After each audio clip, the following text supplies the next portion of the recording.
Today, we become legends.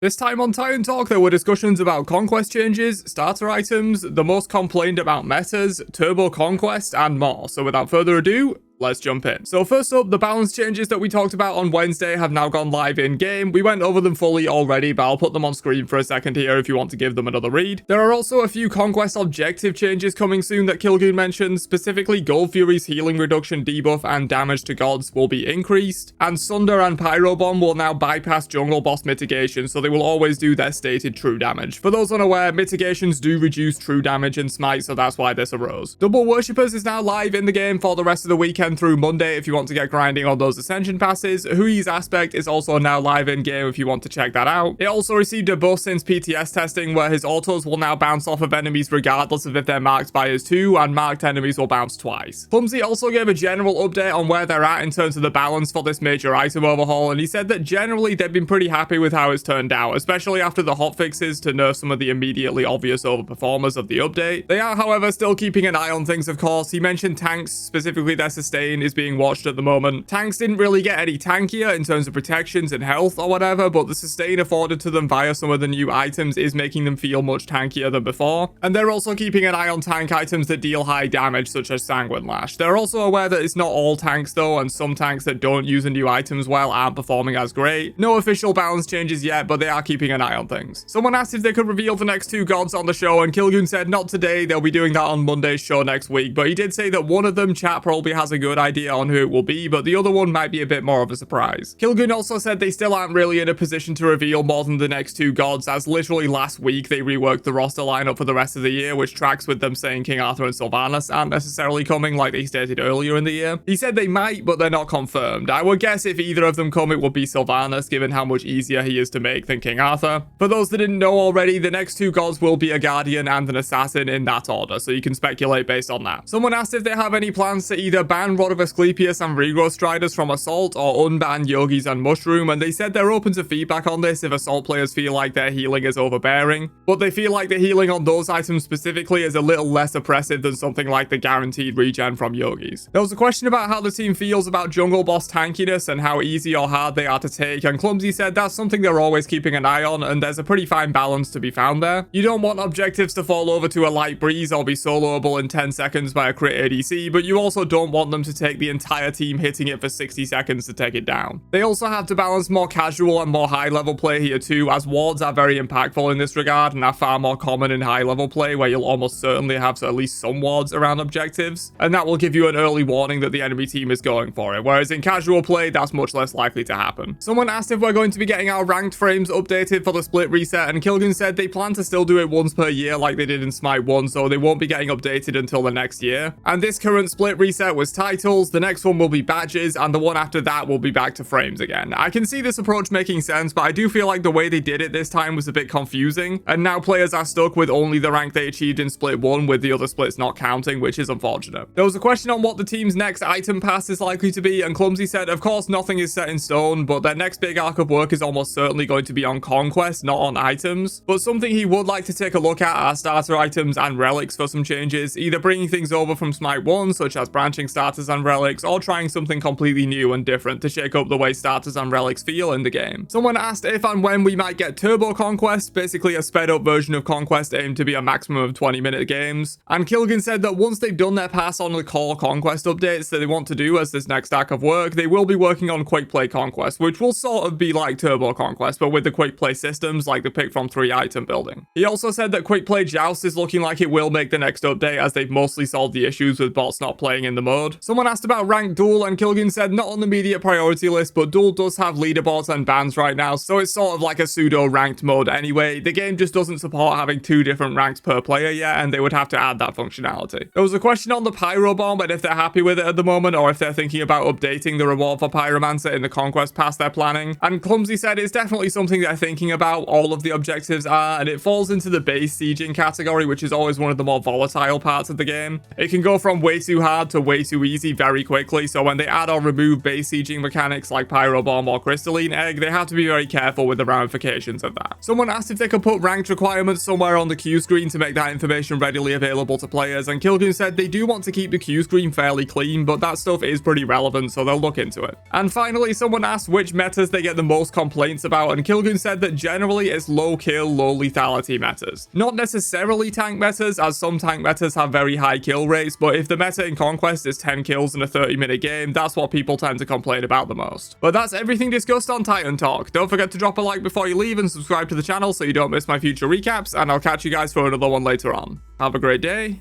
and peace out, you nerds.